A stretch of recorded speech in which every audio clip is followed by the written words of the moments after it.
It may be a surprise to some, but I'm a bit of a gamer. The way I tend to approach gaming is to delve into the obscure. In other words, I get far more enjoyment out of finding hidden gems than playing the next big thing. Today's video will cover a game hardly anyone has heard of. Say hello to God Mode, a third-person co-op shooter where you battle through hordes of hellspawn in the maze of Hades. Simple enough premise. Unfortunately, this game was not received well, and as a result was pulled off of storefronts on March 11th, 2019. That's less than 6 years after it was released. Old School Games, the dev team, is a very curious case. From my research, there are no signs of any projects they've worked on prior. The only two games that are verified to have been made by them are God Mode and RIPD the game. Let's see how bad you are. Oh god, I'm about to die. Heal me! Where are you going? Come here.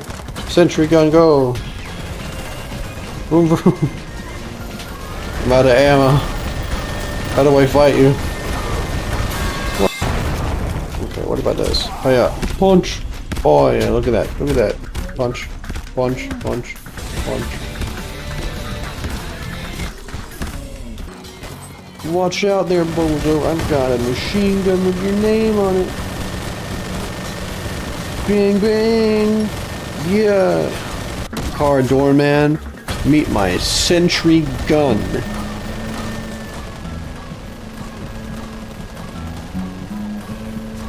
Okay. Look at it go. You guys should run. Wow, that was so cool. Good job, my little sentry. It is gone. Okay. Alright. You done did it now, criminal. Come here. Bang. Bang. Bang. Bang. What? What? What the hell? Bang. Bang. This was $6. I spent $6 on this.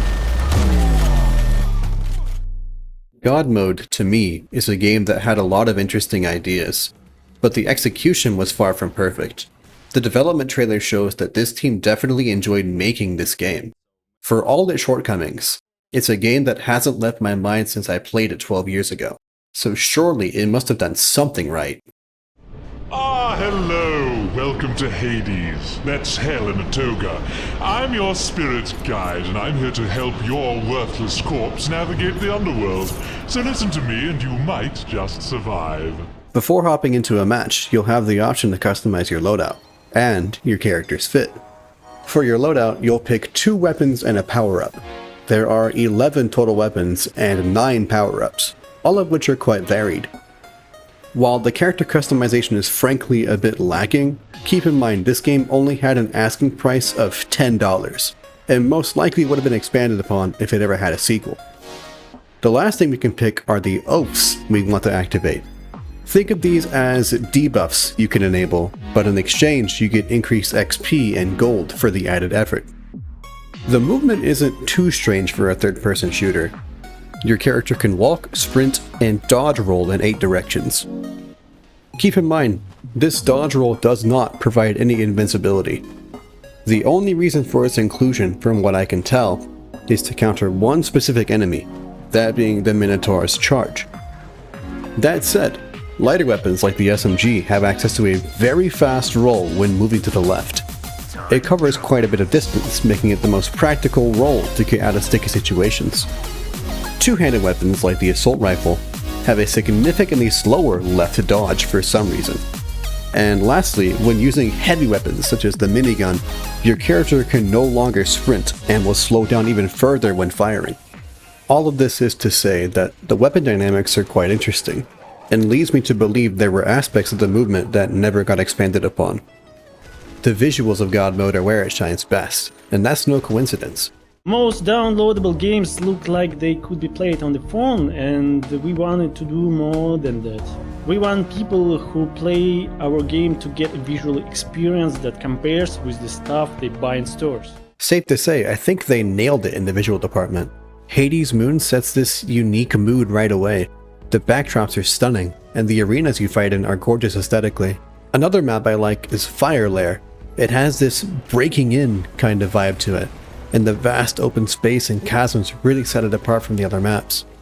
Something else to mention here is that this was a full cross-platform release, which was very rare to see back in the day.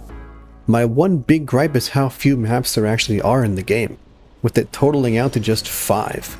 Again, these maps look great, but due to how few there are to play on, they lose that sense of wonder way faster. One aspect I can appreciate is the attempts to add replayability, and how they went about it. One of the really cool features of the game is the level of replayability. Each map has sections with modifiers, which we're calling tests of faith. These modifiers can change the gameplay experience every time you play. Bombs falling from the sky, levels shrouded in fog, enemies twice as fast or twice as strong, and some of them are really hysterical. This is a really cool concept. Forgive the comparison, but this feels like a shakeup that Nintendo did when they made Mario Kart. While it does spice up gameplay, I'm afraid it isn't enough to make the game fresh on repeat playthroughs.